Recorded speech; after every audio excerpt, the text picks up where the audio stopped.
Tout d'abord, moi j'ai peur de ce mot islamiste. Comme le contexte aujourd'hui actuel et historique, je ne m'engage pas dans l'actuel qui va m'emballer dans un champ politique qui est très lourd, où le non-dit est plus fort que le discours apparent. Alors, j'adhère pas dans le mot islamiste. Tout d'abord, je suis un Tunisien.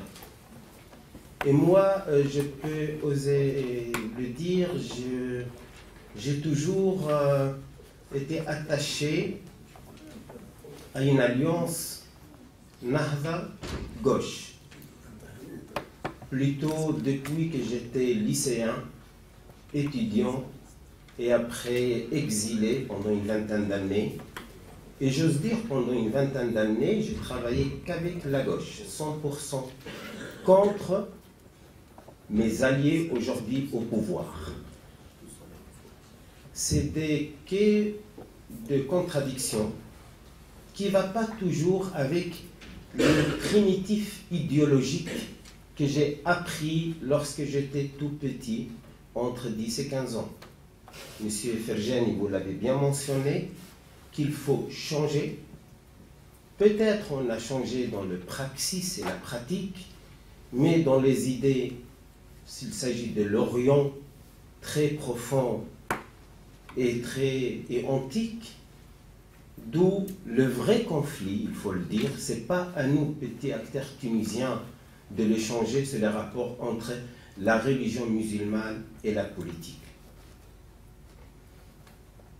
Du coup, 18 octobre, c'était juste une petite goutte dans cette Atlantique ou Méditerranée, si vous voulez, plutôt le Méditerranée, puisqu'on était...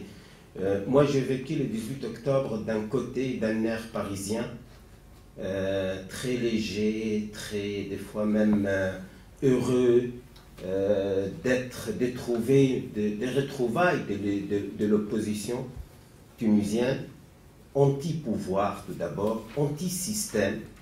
Aujourd'hui, moi, je représente les systèmes.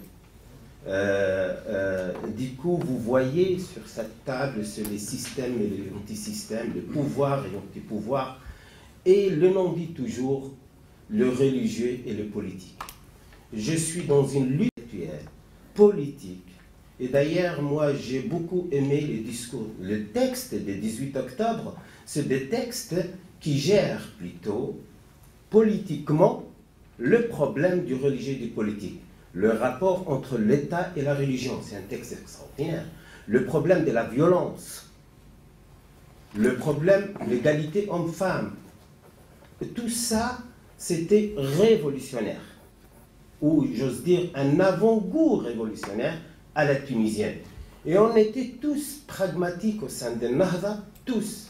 Il y a un courant au sein de mon parti qui est anti-gauche, jusqu'à maintenant, et qui existe. Il y a deux courants, où il y a un vrai courant anti-gauche, anti-gauchiste, qu'on l'appelle comme... Et moi, personnellement, j'ai fait allusion à être, des fois, lorsque des fois, j'ai trop de confiance à mes idées, de telle façon que j'ai tout fait. Mais réellement, moi aussi, j'ai un héritage idéologique très lourd, puisque ça fait une trentaine d'années ou 35 ans où j'ai vécu dans, comme j'ai dit à mes enfants, on est de gauche à Paris, de droite conservateur en Tunisie.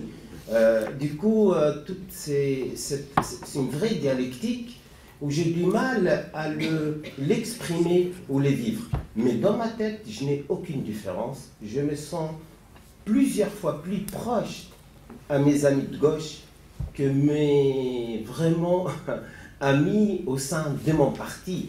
Et même le temps que j'ai passé, qu'on a passé, nous, les élites de Nahda, toutes les élites de Nahda en général, où on a fait beaucoup de progrès M. Ferjani, on a fait beaucoup de progrès, énormément de progrès. On a même presque totalement changé et on cherche même une nouvelle reconnaissance. Nous, on a un problème être reconnu, être légitime. Et ça nous fait un vrai complexe que je l'ai vécu après lorsque j'étais exilé, le problème de l'intégration pour mes enfants en France et le problème pour mon intégration, moi, en Tunisie. Et c'est vraiment un duel extraordinaire, il faut le mélanger, ça se mélange entre un monde arabo-musulman qui est la Tunisie et un monde laïque, superbement laïque à la française, et du coup, où j'ai dit je me protège par la laïcité ici à Paris, mais en Tunisie, je me présente comme anti-laïque. Quelle horreur! Et du coup, tout ça, ça demande, il faut nous lire. On est presque des textes vivants, presque, et du coup, une souffrance d'idées pour trouver les idées, la tranquillité et la conscience, puisqu'on est à l'origine très attaché aux religieux, du coup attaché au cœur, mais en même temps, on est des altermondialistes. Après, comme il l'a dit, c'est quelque part, moi j'étais au Liban, quelle année, au Maïa, pour retrouver des amis de gauche, et quelque part avec un certain moment avec Hezbollah, ou c'était quelle année, 2006 peut-être 2000. Hein? C'était en 2000, je crois. Oui, en 2000, avant. À vrai dire, si je peux dire aujourd'hui, il y a une exception tunisienne. L'exception d'un Bourguiba dans le contexte arabo, il y a une exception tunisienne d'un Rachid Ghannouchi dans le contexte aussi, dans le courant que j'adhère. Je suis aussi acteur. Et en 2005, il y avait cette conscience d'une exception ? En 2005, bien sûr, c'est un peu l'apogée, si j'ose dire. Et c'était un moment pour moi, personnellement, c'était dans la continuité. Puisque, que ce soit au début des années 80, il y avait ces alliances islamistes et communistes, c'est même beaucoup plus en avance. Par contre, le parti Tejdid, au sein à Paris, par l'association l'ATF, où on a fait quelques réunions au sein de Tejdid, ils disent on est pour 18 octobre, mais on est contre Nahda. Ils le disent, entre guillemets, mais en même temps, la difficulté de vivre ensemble, ou de trouver des consensus, on les a trouvés dans les textes, mais on ne les a pas trouvés dans la réalité. D'où après, mais la révolution, on a vécu, Tarek, tu as oublié, après la veille de la révolution de 2011, on a eu un retour éternel ensemble.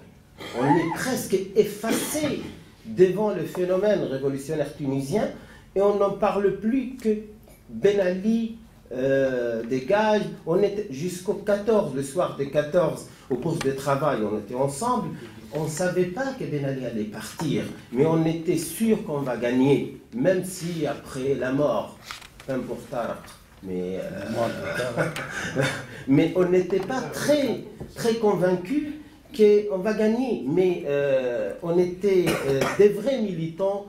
On était, et au sein de Nahda, il y avait deux courants aussi. Que ce soit pour les textes, qui les trouvent, comme il a dit Ahmed, ça c'est très difficile de le faire passer, parce qu'il faut digérer les textes. Il ne faut pas aussi comme ils nous disent toujours, vous avez un double discours. Un discours et un autre discours caché, puisque nous, on est la gauche de droite. Je ne sais pas comment dire. C'est clair. C'est très difficile. C'est pas. On est le mot. Je trouve. On n'a pas le mot. Même après Ben Ali, il est devenu le premier démocrate. c'est lui qui défend les droits de l'homme, c'est lui le démocrate, c'est lui pour les droits de la femme, c'est lui. Après, tout devient un peu mélangé. Et moi, je trouve ça, c'est une mauvaise guerre entre gauche et droite en Tunisie. On est presque le même au sens idéologique. On avait, si je deviens un petit marxiste, on vivait dans le même contexte, on a vécu les mêmes étapes historiques, sur tout le plan, on a vécu dans le même quartier presque, on a vécu l'exil, on était emprisonnés à des périodes différentes. Quelle différence? C'est une différence après, bien sûr, d'interprétation, mais la politique, ça devient après une interprétation, c'est pas une interprétation, mais un intérêt. C'est pour cela aujourd'hui, je suis au pouvoir avec l'un des grands leaders de la gauche, j'ose dire Kamel Gendoubi. On ne peut pas dire, c'est lui qui était le maestro, et j'ai fini là, des élections 2011, et où le pouvoir, Nahda a accédé au pouvoir inattendu, presque, même pour elle, l'histoire l'a ramené, poussé de guider à un certain moment le pays. On était après dans le conflit, bien sûr, de nouveau, et on a oublié, pour quelques-uns, on a oublié le 18 octobre, mais moi je dis, s'il n'y avait pas le 18 octobre, et là j'ai fini, on ne pourrait jamais écrire une telle constitution où elle est de valeur presque, même l'interprétation, si vous lisez l'introduction de la constitution, où elle parle d'un islam moderne, éclairé pour les droits de l'homme et les droits de la femme. Ce qu'il disait, c'est nouveau et c'est un peu étonnant à la fois. Étonnant de dire que je refuse d'être classifié dans le cadre d'un islamiste. Oui, alors que c'est aussi vous ce êtes que disait M. Laraïd ce matin.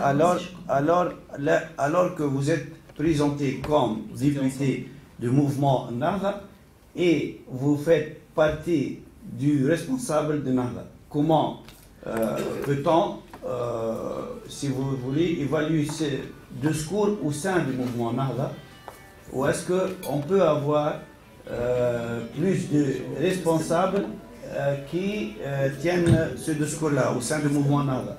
Déjà, il y en a un, c'est pas mal. Hein. Si tu veux les réponses, il faut que ce soit moi qui te réponde. Mais il ne peut pas parce que cette question, ça fait partie de la préparation de leur congrès qui arrive. Donc ils vont dire on est un parti civil. On fait partie de la direction jusqu'à maintenant. On va quand même laisser M. Jézil répondre. Si aujourd'hui le mot islamiste m'associe avec Daesh, je ne le suis pas. Parce qu'aujourd'hui on parle islamiste, après dire radical ou modéré, pour moi c'est kiff-kiff, c'est la même chose. Ce n'est pas une vraie différence. Et c'est très... et c'est un moment pour moi, parce qu'il faut faire la différence des choses. Lorsque je suis ici dans un lieu où il y a des chercheurs, le mot islamiste peut dire, ça réfère le monde arabo-musulman ou le monde islamiste ou le monde islamique ou le monde... Sur le plan intellectuel, il y a pas, ça ne pose pas de problème. Mais dans les contextes médiatiques, journalistiques et politiques, ça commence à poser un problème. Par là, on lui a posé cette question. On lui a dit, est-ce que vous faites partie de l'islam politique? Il n'a pas dit non, mais il n'a pas dit oui. Il fait toujours doucement, c'est un chef, c'est un leader. Il avance doucement. Moi, je peux oser, puisque lui, j'assume pas tout, lui, il assume tout.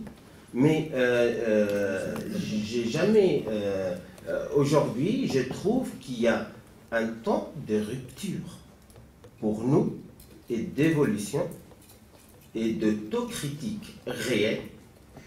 Et ça m'inquiète de fois qu'on me pousse toujours vers une séparation sévère entre le religieux et le politique, mais je fais très attention de ne pas être très simpliste ou très machiavéliste au sens politique.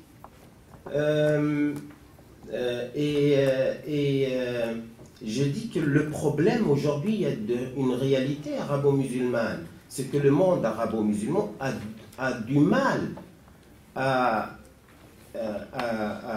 évoluer, a du mal à se transformer en une démocratie.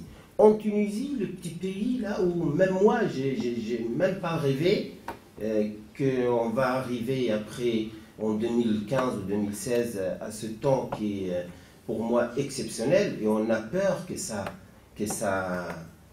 s'arrête déjà. Chaque jour, ils nous disent, et déjà des amis à moi que je connais, ils nous disent, ça va s'arrêter cette démocratie. Vous n'allez pas aller trop loin, puisque c'est vous qui l'a dit tout à l'heure, je crois, c'est les Nahda qui ont profité du 18 octobre, et c'est Nahda qui ont profité aujourd'hui de la révolution, alors il faut arrêter cette révolution. S'il fallait qu'on quitte les pouvoirs, ce qu'on l'a fait en 2013, pour garder la démocratie, et on l'avait fait. S'il fallait faire autre chose pour que le monde arabo-musulman gère encore mieux le rapport entre religion et politique, d'où ce passage dans démocratique réellement, on apprend la démocratie, on n'est pas des démocrates. On a un processus démocratique en Tunisie, on n'a pas encore une démocratie, on est encore des bébés, comme on l'a dit, on a fait une ou deux élections, ce n'est pas suffisant. Il faut faire des centaines d'élections pour mettre en place un système d'élections, un système démocratique. On a du mal même à mettre en place des élections municipales, on est en train, et on a peur que ça passe pas, et il y a un problème avec cette nouvelle génération qui est des fois trop moderne, mais n'est pas ancrée dans le processus démocratique. Il y a encore une dualité entre deux générations, mais dans tous les cas, moi personnellement, c'est problématique, ces mots islamique et islamiste, ils restent problématiques. Et pour nous, on s'appelle Parti Nahda. Et ça fait 1 an et demi sur RFI, on m'a posé la question, vous êtes islamiste? J'ai dit, je suis du Parti Nahda. Je n'ai pas dit, je ne suis pas islamiste, mais je fais très attention. Mais aujourd'hui, j'ose le dire, je ne suis pas islamiste au sens banal, au sens qui redevient chaotique pour le monde arabo-musulman, et que ça demande aujourd'hui beaucoup de... Mais, si je finis là, il y a un problème. Ceux qui ne sont pas islamistes, ils ont un problème avec des dictatures, avec le contre-révolutionnaire aussi. Il y a le problème aujourd'hui aussi de monarchie, vous le savez, dans le monde arabe. Rachid Ghannouchi, lorsqu'il a dit « la démocratie viendra dans tout le monde arabe », il a été pénalisé, et lourdement pénalisé, parce qu'il a osé dire ce mot. Après, il l'a retiré, parce que la petite Tunisie devient menacée.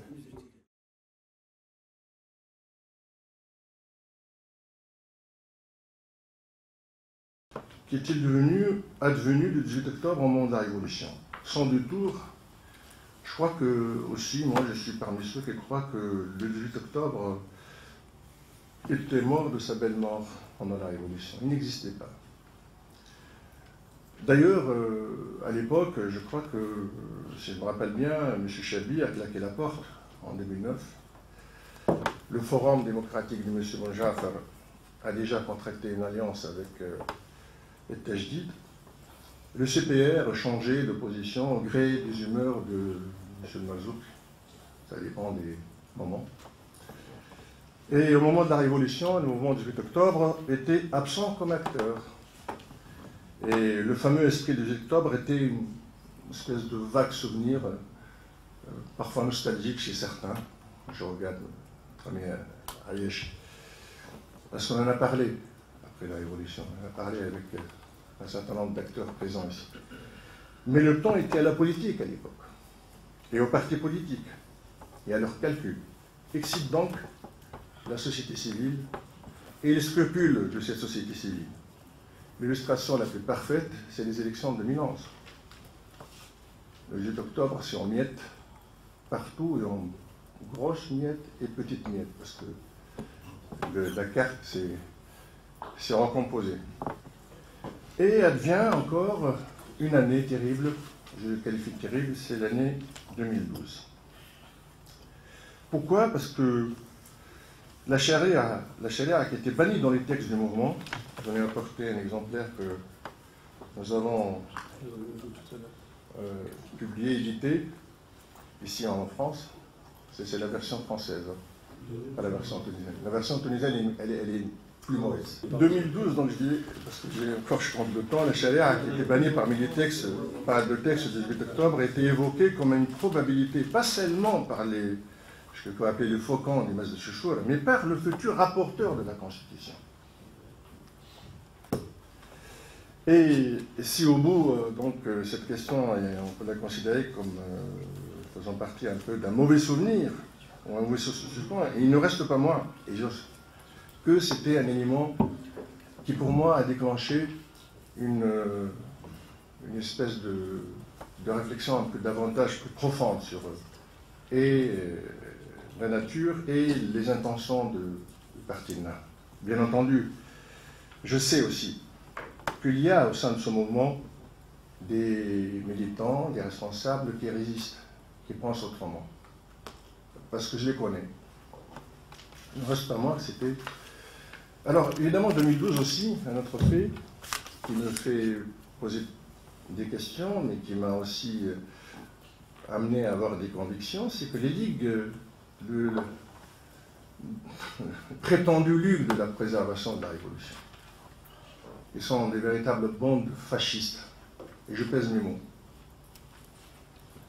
J'utilise rarement le mot fasciste, parce qu'il n'est pas adapté à la Tunisie, je pense.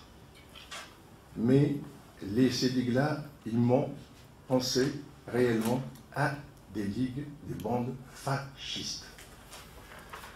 Mais ces ligues-là, ils sont contre, qui étaient soutenus par un arbre, mais soutenus aussi par d'autres, par le CPR aussi. C'était soutenu par un... Mais au fond, ils sont exactement, leur existence est contre l'essence même de ce qu'on a écrit ensemble, c'est-à-dire de bannir la violence de tout débat politique et de tout engagement politique en Tunisie. Et donc, après la Révolution, je crois qu'on peut dire que la parenthèse du 8 octobre était doublement fermée. D'abord, par ce que je considère comme reniement. Reniement. Après tout, cette plateforme est une parole donnée. Elle est écrite même, plus fortement. Et quand on écrit quelque chose,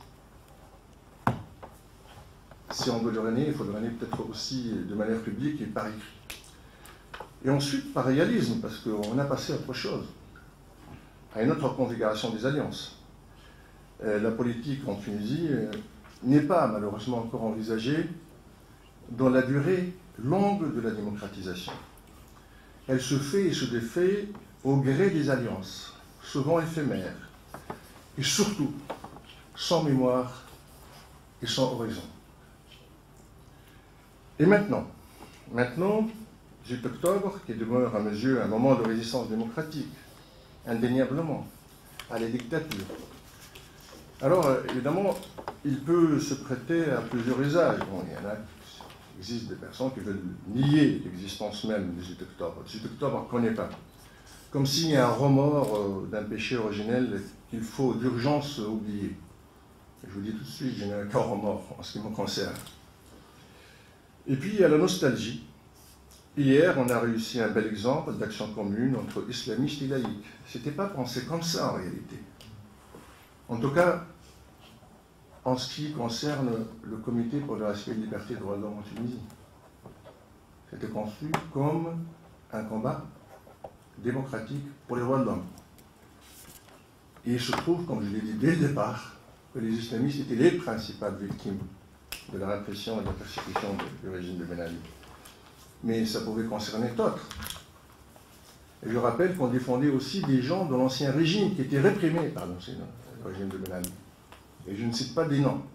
Et on était même disposés à y travailler avec eux. Et on a travaillé avec eux. Donc,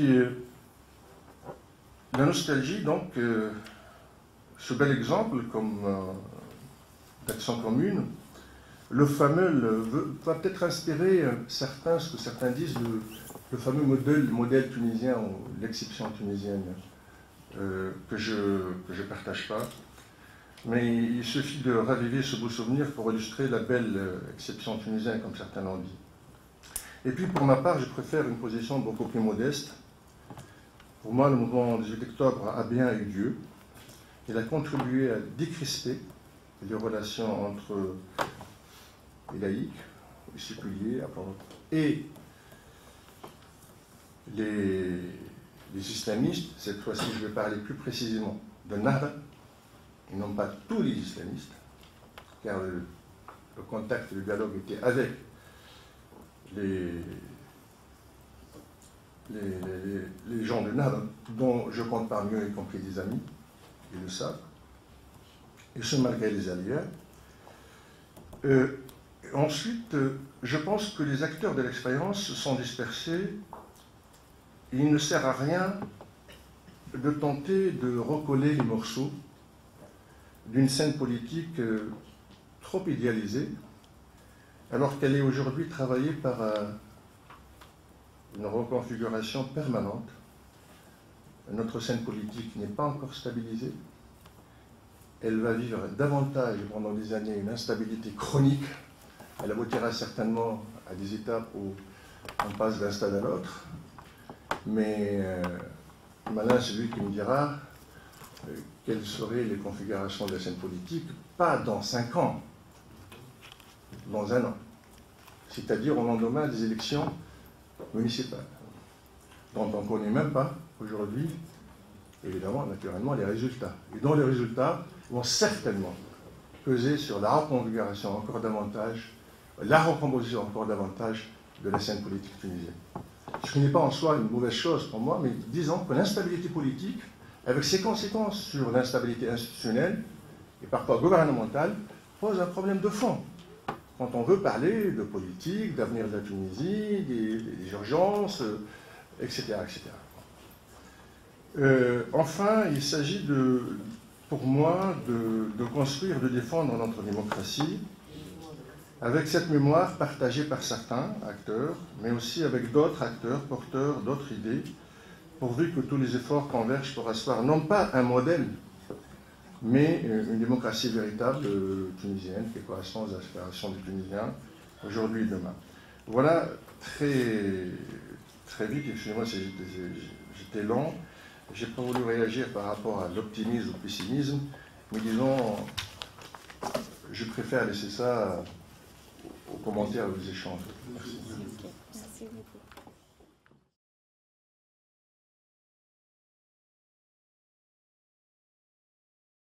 Je n'appartiens pas à une famille politique particulière, moi.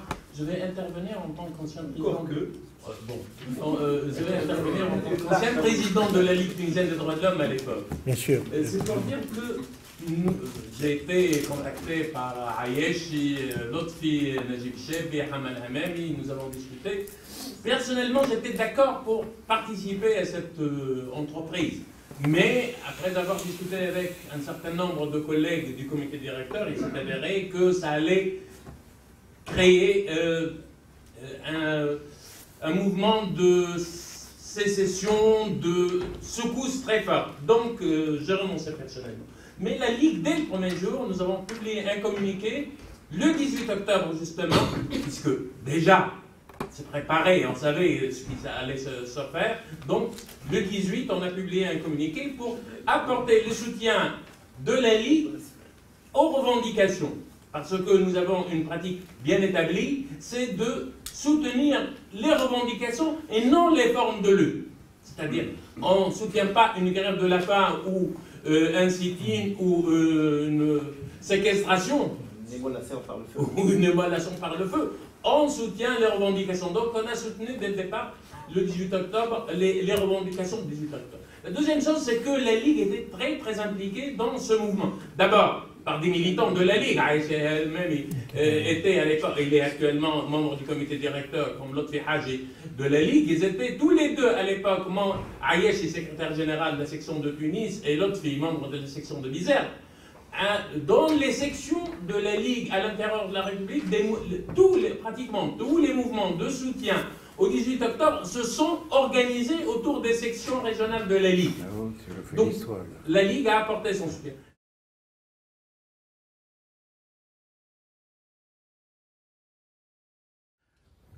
Dire la vérité sur ce point.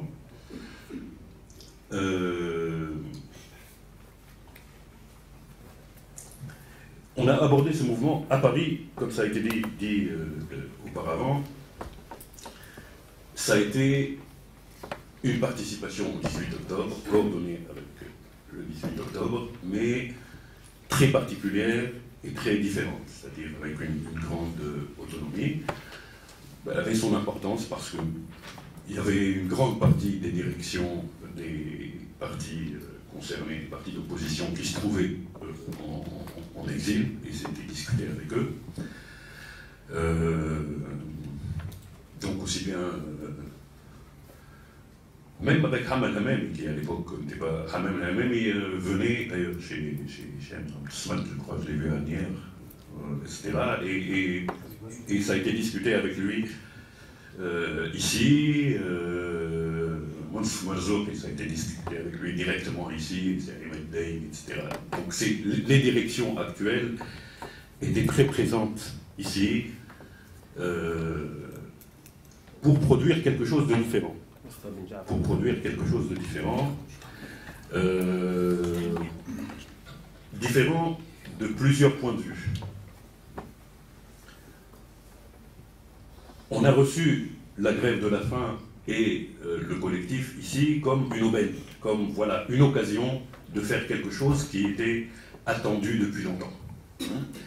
Et attendu par ceux qui ont participé, mais y compris par beaucoup de ceux qui n'ont pas participé. Enfin, il y a eu des va-et-vient, par exemple, il y a des particularités qu'on ne sait pas. Les représentants du Ouattad, par exemple, ici, moi je les avais convaincus de participer au 18 octobre, et après lui, il les a retournés. Par exemple, de Mourad Gadoumé, etc. Il les a retournés la nuit même, il les a invités à dîner. La nuit, c'est pas comme la journée. C'est quoi l'organisation? Ouattad, c'est le mouvement patriote démocrate, c'est le mouvement qui a été présidé par Choukri Braïd, qui a été assassiné par la suite. Voilà. Alors, une autre particularité, ça va être un peu confus, je vais jeter des éléments comme ça qu'on pourra discuter par la suite, c'est que nous, et quand je dis nous, c'est quelque chose de pas très clair, hein. Nous, c'est un groupe de personnes qui ont travaillé ensemble depuis longtemps, sans former d'organisation durable fixe, mais qui, depuis beaucoup de temps, depuis 20 ans ou 25 ans ou plus, ont vécu des expériences communes et discuté toutes ces choses-là ensemble. Combien de temps? À un moment donné, on a fait ça, on a fait d'autres choses. Il y a eu donc ce qui s'est appelé le petit comité, en référence au grand comité, parce que c'était un comité... De poids. De poids en argent, parce qu'en nombre, on était plus nombreux que vous. En nombre de personnes. Ah, de poids, tu veux dire, individuellement.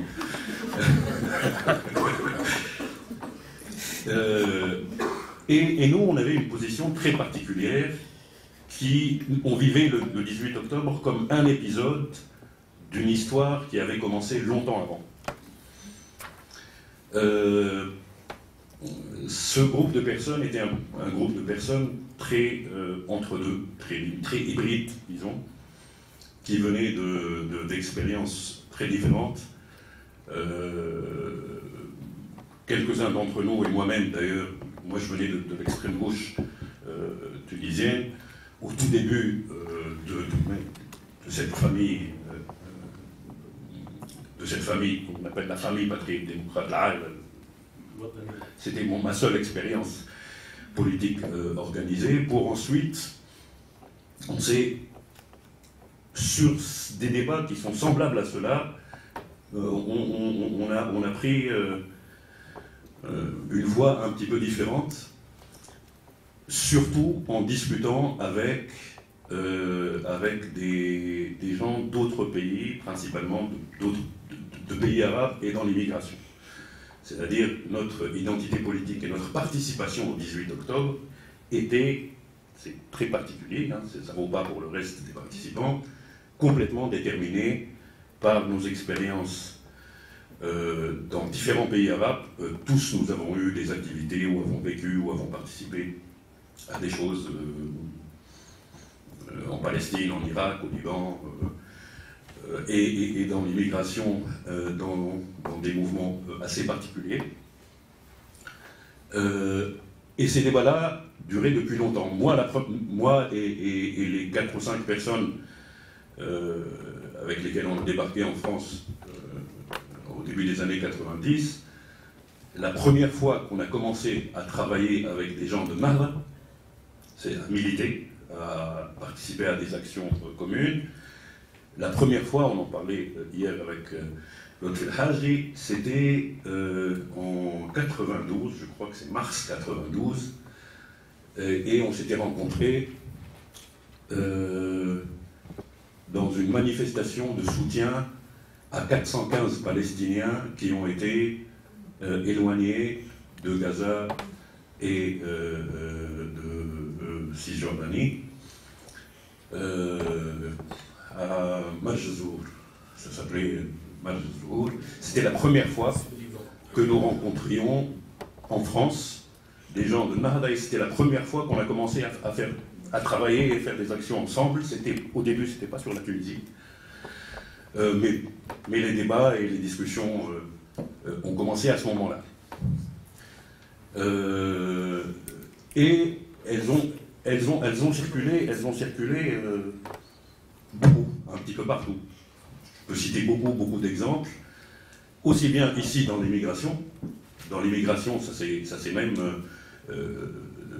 il y a eu même des épisodes organisés de convergence entre la gauche des mouvements de l'immigration et ce que nous on considérait comme étant des islamistes progressistes, pas en référence à 15-21 directement, mais le collectif des musulmans de France, l'UJM de Lyon, pour ceux qui connaissent, etc. C'était avant l'arrivée de Tarek Ramadan comme star télévisuelle. Et donc, des débats sur comment il peut y avoir un travail politique commun, aussi bien sur la question de la démocratie en Tunisie, mais sur la question de l'égalité des questions d'immigration ici, etc., que sur les questions anticoloniales ou décoloniales ou d'indépendance nationale, ou appelez-les comme vous voulez, dans la région. C'est quelque chose, c'est-à-dire en 2005, pour nous, c'était un débat qui durait depuis au moins 25 ans.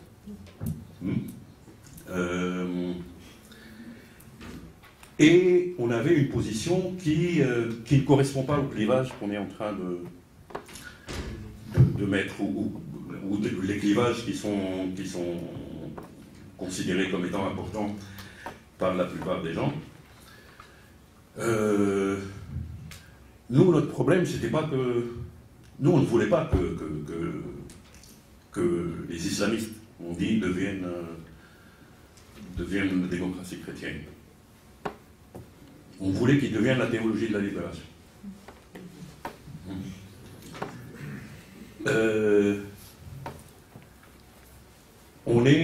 On fait partie d'une génération, comme je le disais dans une discussion privée hier également, pour quelqu'un de mon âge, enfin pour ma génération, pour les gens avec lesquels j'ai milité la plupart du temps, les événements fondateurs dont on se souvient le plus, enfin, c'est les premiers événements qui ont fondé une conscience politique dans ma tête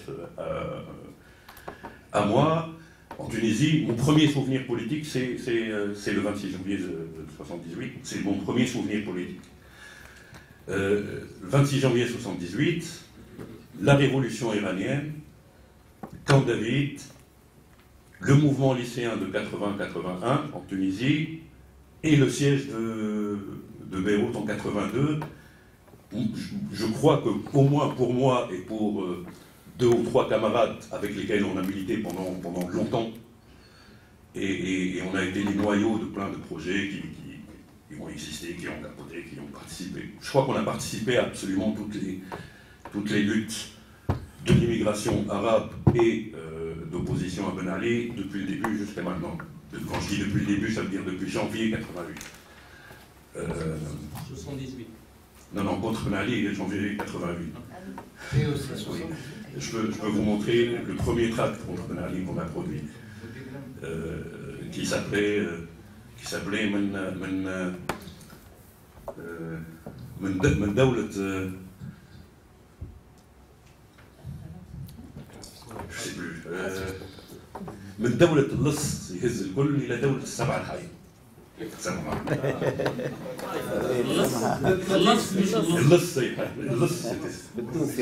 Mais c'est intraduisible. C'est un jeu de cartes, la scopa, un jeu de cartes sicilien dans lequel il y a le l'as. L'as qui peut être lu aussi voleur. L'as, c'est le... Voilà. Jeu de mots. Et le 7 de carreau qui est le 7 novembre, en fait. Et qui est 7 novembre, etc. Après, c'est le 7 famille. Et les débats ont commencé. Donc, ce débat-là que tu as retourné, Hicham Abdessamad, avec Malad Gazon et Ouadat, par exemple, ce débat-là, il a commencé en 90. En 90, nous, on venait d'arriver ici. On était considérés comme faisant partie de cette même gauche-là, etc., etc. Et il y a eu un texte publié dans le journal Maghreb, écrit par Ahmed Al-Kahlaoui, un syndicaliste qui a eu un avenir politique, qui était titré Al-Haraka al-Islamiyya juz' min al-Haraka al-Watani.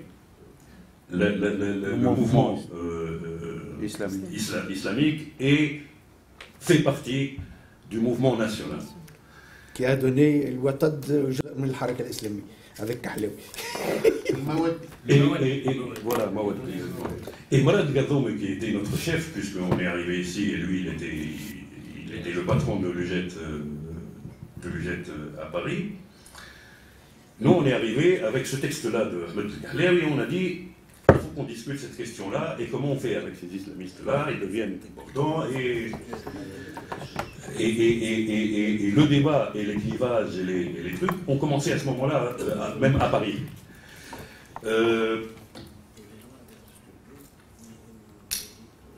Et à la fin, en fait, on a fait de la contrebande, hein, c'est-à-dire que ce texte-là, qui est le texte produit à Paris, que vous trouverez dans ce livre-là, c'est un texte très particulier parce que d'abord c'est le seul texte qui a une ambition programmatique. C'est-à-dire que nous, on était un peu énervés par les très bons débats que décrivait Lotfi Haji, et on pensait que c'était bidon. On pensait que si les gens avaient...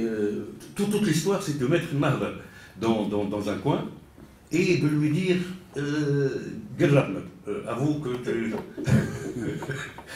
avouez que vous êtes antidémocratique et que vous n'allez pas recommencer à être antidémocratique. Et il fallait leur soutirer toutes les choses qu'on pensait difficiles. Il fallait obtenir d'eux qu'ils l'écrivent.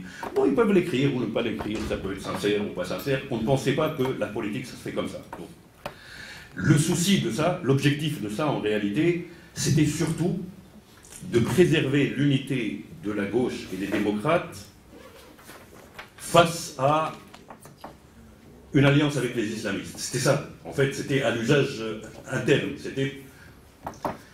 D'ailleurs, je me souviens pendant les débats de 18 octobre ici, il y avait dans le comité de coordination, il y avait Amr, je crois, et moi, je crois qu'il y avait une concurrence entre toi et Moïse Stil. Ah non, mon nom est dans le livre. Oh, oui. Réviser les livres. Ça, on y reviendra dans la discussion. Et je me souviens qu'il y avait des gens qui étaient contre l'alliance du 18 octobre, mais qui envoyaient des militants participer aux réunions. Non, ils envoyaient des gens participer aux réunions pour essayer de faire en sorte que l'alliance ne puisse pas se faire. C'est pas sa tendance à lui, c'était la tendance pro-soviétique.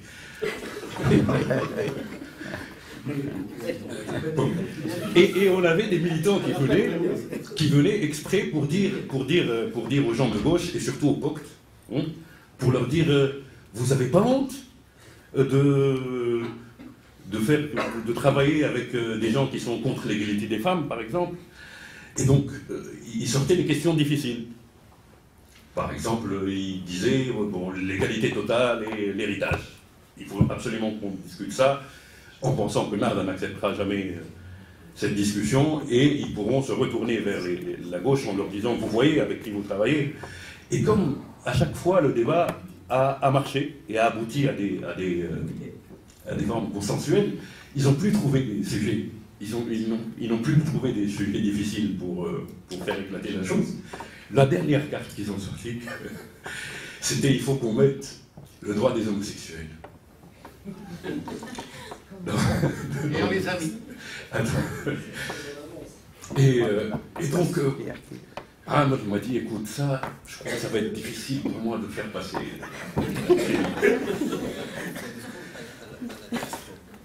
Et donc on a fait un peu les voyous, c'est-à-dire avec un ami, on a fait éclater la réunion, c'est-à-dire il y a quelqu'un qui est venu, qui a crié, qui a insulté l'autre et tout. Le but c'était de faire arrêter la réunion et dire on va continuer, on va faire le vote le lendemain ou le surlendemain pour trouver une mission. Et on a trouvé un mot que vous trouverez dans ce texte-là, dans les différentes libertés, dans l'égalité totale, etc., quelle que soit la confession, le sexe, l'orientation sexuelle, et quels que soient les choix existentiels. Les choix existentiels. Et nous, on est allé dire, voilà, choix existentiel, ça veut dire tu choisis avec qui tu veux dormir, faire etc. Et lui, il va dire à ces gens, choix existentiel, ça veut dire si tu veux mettre un foulard, personne ne t'empêche.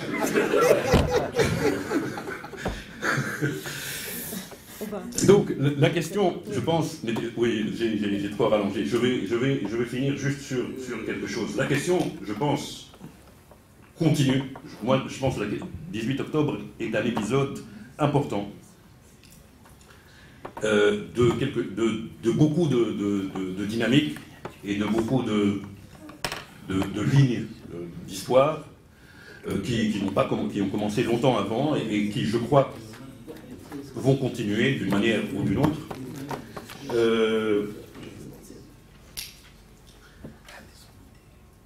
Je pense que la dimension internationale est sous-estimée de l'importance de ça. D'ailleurs, bon, ça a été cité, hein, le fait que ça a été précédé par le sitting des avocats, qui lui-même était autour de la question de Mohamed Abou et de la visite de Sharon en Tunisie, mais il faut se rappeler que dans ce qui a été cité comme différents mouvements autour de 2005 et octobre 2005, etc., le seul mouvement qui a eu une ampleur populaire réelle, c'est-à-dire des manifestations populaires dans tout le pays, dans les lycées, etc., c'était le mouvement contre l'arrivée de Sharon.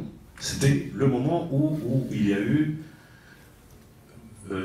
pas seulement les militants de partout, c'est quelque chose qui a été initié par les syndicats de l'enseignement secondaire et de l'enseignement primaire, je crois. Il y a eu un mot d'ordre de grève, et qui a donné lieu à des mini-émeutes un petit peu partout dans le pays, autour de 2005. Voilà, la dimension internationale, c'est aussi d'autres débats dont je pourrais vous parler après, qui ont eu lieu dans d'autres pays, à la suite et autour du 18 octobre, et avec la participation du 18 octobre, aussi bien au Liban, en Égypte, etc. Au Maroc. Voilà.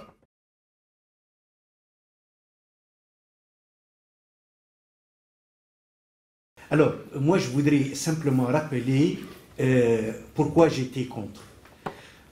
Contrairement à ce qui est généralement présenté. Il n'y a pas dans la gauche, j'en suis, historiquement depuis les années 70, des gens qui sont éradicateurs, qui veulent interdire toute existence à l'islam politique, ou des gens qui ont accepté de s'allier avec les islamistes. Je fais partie de ceux qui, depuis le début des années 80, et j'ai un texte sous les yeux que j'ai écrit, qui a été publié dans le Mawqif le 17 août en 1984, mais ma position, elle est antérieure à ceci. C'était l'occasion de l'exprimer publiquement, de dire que la meilleure façon de défendre les acquis du pays, les acquis séculiers, les acquis modernes du pays, on ne pouvait pas parler à l'époque d'acquis démocratiques. Au début des années 80, même s'il y a eu une petite ouverture, après les événements de Gafsa, on n'était pas dans la démocratie. Donc je parlais de des acquis séculiers et des acquis modernes du pays. Et la meilleure façon est de les défendre et de permettre à tous les courants politiques, à tous les courants de pensée, de s'exprimer librement, quelle que soit la nature de ces courants, qu'elles soient des courants laïques, athées, c'est écrit là, je peux, sous le contrôle de la présidente de la séance, ou religieux, quelle que soit la religion de référence et quelle que soit l'interprétation prônée propre à ce courant de cette religion. Il faut leur permettre de s'exprimer librement et que le pouvoir ne doit intervenir que s'il a des idées à apporter pour participer à ce débat, mais pas par la répression. Et j'ai écrit cela au moment où commençait la répression des islamistes en ce moment-là. Position qui est très différente. Nous, au début des années 80, je défendais ce point de vue, ce qui n'était pas du tout le point de vue des islamistes. Je suis un grand lecteur de l'Ma'rifa ou de l'Mujtama de 15-21 et donc j'ai une collection jusqu'à maintenant. Dans les années 70, quand nous, on était en prison, ils publiaient sur les presses du parti au pouvoir, les islamistes, l'Ma'rifa ou l'Mujtama, et ils apportaient leur soutien, nous accusaient, nous attaquaient, nous, en tant qu'athées, en tant qu'ennemis de la culture du peuple. Je crois que c'est très important. Malgré cela, notre position a été de dire, en tout cas la mienne, de dire, nous ne sommes pas d'accord avec eux idéologiquement, nous ne sommes pas d'accord avec eux politiquement, mais en tant que victimes de la répression, de l'exclusion, nous les défendons et nous les avons défendus et je les ai toujours défendus, même ici en France, quand ils sont arrivés à Lyon en tant que réfugiés politiques, on m'a contacté pour me dire est-ce qu'ils sont menacés dans le pays? Je dis oui, ils sont menacés dans le pays. Et est-ce qu'ils sont éligibles au droit d'asile? Je dis oui, ils sont éligibles au droit d'asile. Ceci étant, j'étais contre ce front pour deux raisons. Un, parce que ce front-là contribuait à la division de la gauche, qui avait besoin de s'unir. Si elle veut peser dans un débat, il faut commencer par unir ses rangs pour pouvoir peser dans... Pas le moindre événement la divise, et ce front du 18 octobre l'a divisé encore davantage. Et là aussi, j'ai toujours fait cette critique à la gauche.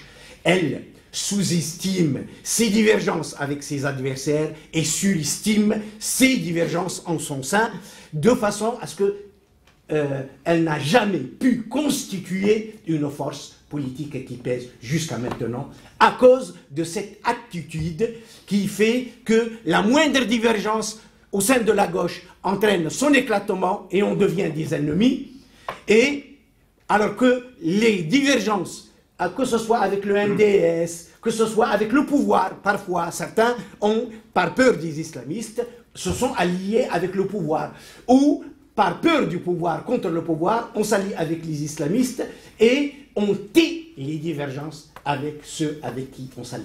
Donc voilà l'une des raisons, je l'ai exprimé dans des textes, et j'ai dit également, je ne suis pas sur une position essentialiste, considérant que l'islam politique ne peut pas devenir démocrate. Et je l'ai dit, ce matin ça a été rappelé, nous n'étions pas démocrates, nous, en tant que gauche. Moi, en tant que marxiste-léniniste dans les années 70, je ne croyais pas aux droits de l'homme, je ne croyais pas à la démocratie. J'étais pour la dictature du prolétariat. Dans un débat avec Tariq Ramadan, il y avait Amr al-Arif qui était là, j'ai dit, Amr al-Arif m'a dit, et quelqu'un d'autre m'a dit, on n'a jamais parlé d'État islamique. J'ai dit, si vous voulez être crédible, si vous dites que vous êtes devenu démocrate en disant que vous n'avez jamais dit, vous n'avez jamais parlé d'État islamique, vous n'avez aucune crédibilité. Et vous avez le droit de considérer que moi, si je dis aujourd'hui je défends les droits de l'homme, je défends la démocratie, et je n'ai jamais dit que j'ai été pour la dictature de prolétariat, vous avez le droit de me dire que je ne suis pas crédible. Je réponds ici à Ayesh Hammam tout à l'heure, effectivement, il y a du travail. Avant de critiquer les autres, il faut balayer devant sa propre porte. Et beaucoup de composantes de la gauche aujourd'hui qui se dit démocratique n'a pas fait ce travail qui lui permet de devenir crédible. Et donc, ce qu'on exige des islamistes, moi je crois que les islamistes peuvent, les partis, j'ai fait une comparaison avec le christianisme politique en Europe, en France, au début du XXe siècle, et j'ai montré sous quel effet le christianisme politique a pu évoluer pour donner la démocratie chrétienne. J'ai dit d'ailleurs, tout à l'heure, Amr Arif parlait de nous sommes un parti démocrate à référence islamique. Benkiran l'avait dit en 2002, au lendemain des attentats de Casablanca, et j'ai dit, effectivement, l'islam politique peut aboutir à la création. Mais pour cela, il faut qu'il y ait d'abord des ruptures avec les frères musulmans, avec l'idéologie des frères musulmans, avec les catégories des États islamiques, etc., qui sont antinomiques avec le concept de démocratie, avec une démocratie civile, avec les droits humains. Donc il faut rompre avec cet héritage. La gauche doit faire cette rupture, les islamistes aussi doivent faire cette rupture pour qu'on puisse parler d'une conversion réelle, sincère à la démocratie. Ce travail n'a pas été fait, ni du côté de la gauche, de beaucoup de composantes de la gauche, ni du côté des islamistes. Et il ne fallait pas signer, comme on l'a fait le 18 octobre, un chèque en blanc, parce que les islamistes avaient tout à gagner dans le 18 octobre. Une crédibilité, regardez, d'ailleurs Rachid Hanouch n'a jamais manqué de le dire, nous travaillons avec des laïcs, nous avons travaillé avec des communistes, et regardez, la preuve, c'était un chèque en blanc, j'ai dit, c'était parier sur une évolution qui n'a pas encore été accomplie. Il fallait unir la gauche, faire la pression sur l'islam politique pour qu'il évolue réellement, pour entamer ces ruptures. Et avant cela, toute alliance, c'est signer un chèque en blanc. Voilà pourquoi j'étais contre, et je reste contre. Et l'expérience des islamistes au pouvoir nous montre qu'on avait raison d'avoir été méfiants.